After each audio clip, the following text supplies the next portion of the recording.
ahead of International Women's Day, Loose Women has teamed up with This Morning to launch a big new survey, finding out what it really means to be a woman in 2026. Well, the survey has uncovered some interesting, eye-opening stats, including that more than a third of people believe society thinks less of women who don't have children. Janet, the three of us have got kids, and you don't. But do you think you're judged for that? Well, I never really care what people think about me, so Also there's true. not. So that's not at the forefront of my thoughts. But what I would say is that the whole business of whether you're having children or not having children and how you feel about it is not something you really address with men.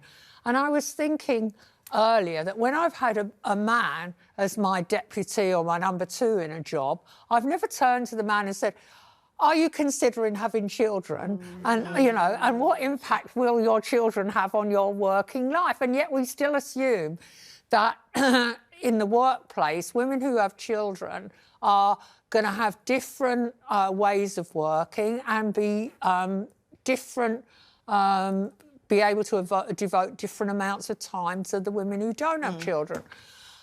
Which is always, I think, a big mistake.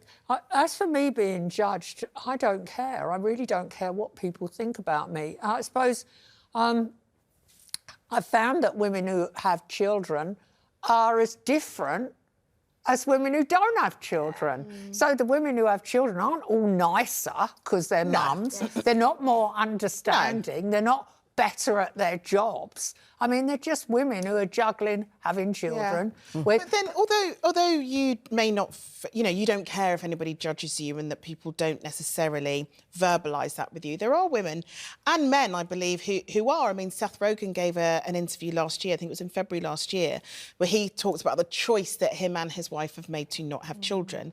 And he sort of said he constantly comes across people who question why on earth these two people with lots of money and successful careers wouldn't have children. He said the thing that he hears the most is people say, well, who's going to look after you when you get sick? Wow. As though that's the reason why people have children, so they can look after them in old age. And that's simply, I would argue, not the reason why we have children. We have them because those who choose to have them, have them. Of course, you'll have a percentage of men and women who aren't able to have children. But in this conversation, we're talking more about choice. Yeah, but back in the day, people had children as a labour force. Yeah. Oh, I don't know that. I mean, people have children so they can go and get the remote. Let's keep it real. Yeah, but, you know, if you were a poverty-stricken farmer, you'd be having children No, of course. to help on the farm. Yeah. I think, look, the reality is, I from not my own personal experience, because I've got children, but personal experience with people that I know who, you know, back in the days chose not to have children. I had my own judgment, not in a horrible way, but like in a way of, oh my gosh, why not? It's such a great thing, so and so. And that was even before I had children. It was automatic for me. Oh, I'm going to be a woman. I'm going to be a wife. I'm going to be a mother.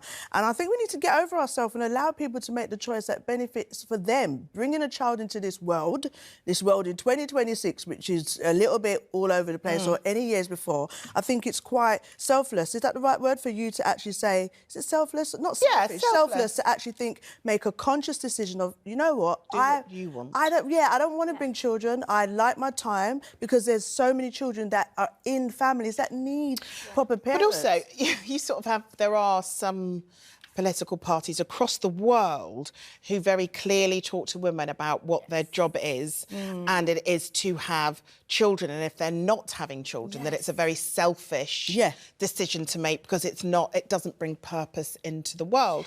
And I think wherever you are in the world, there's a lot of political parties who do very strongly think about that. And a lot of that is reflected online as well, isn't it? Yeah, I mean, on TikTok, there's a lady, I think she's called The Cat Lady, and her content basically is based on giving you multiple reasons why she does not want children.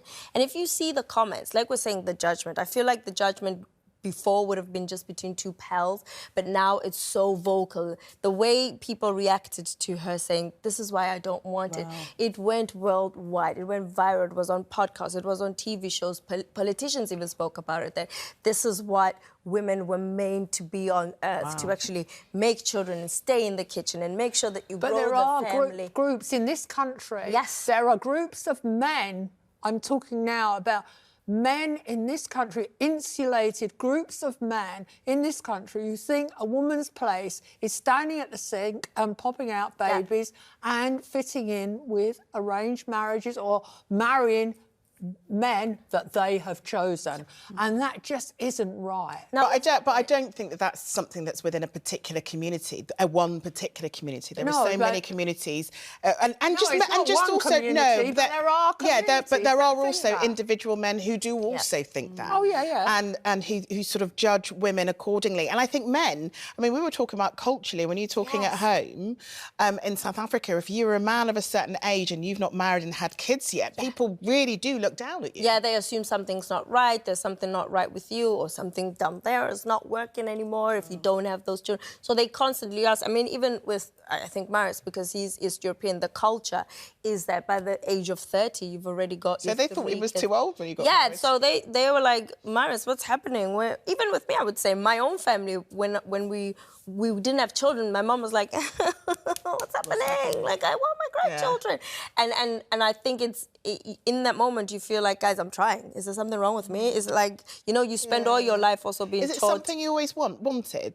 Did you always know you wanted to be a mother? I always knew I wanted to be a mother. So but you were always maternal? Always. But I don't think that it's well out there that how hard it is trying, how hard it is being pregnant, how hard it is afterwards. And I feel like now younger kids are more informed through social media. They can make the decision. Also, people need to stop asking people, when you're having children, it is none of your business. Exactly. So stop asking. I think that whole term maternal as well puts a lot of pressure on women, and even when we do have the children and men, you're in this, phase where you're like, am I doing great? You're putting so much pressure and judging on yourself. But I also notice as well, like, how we are, like, just groomed by society.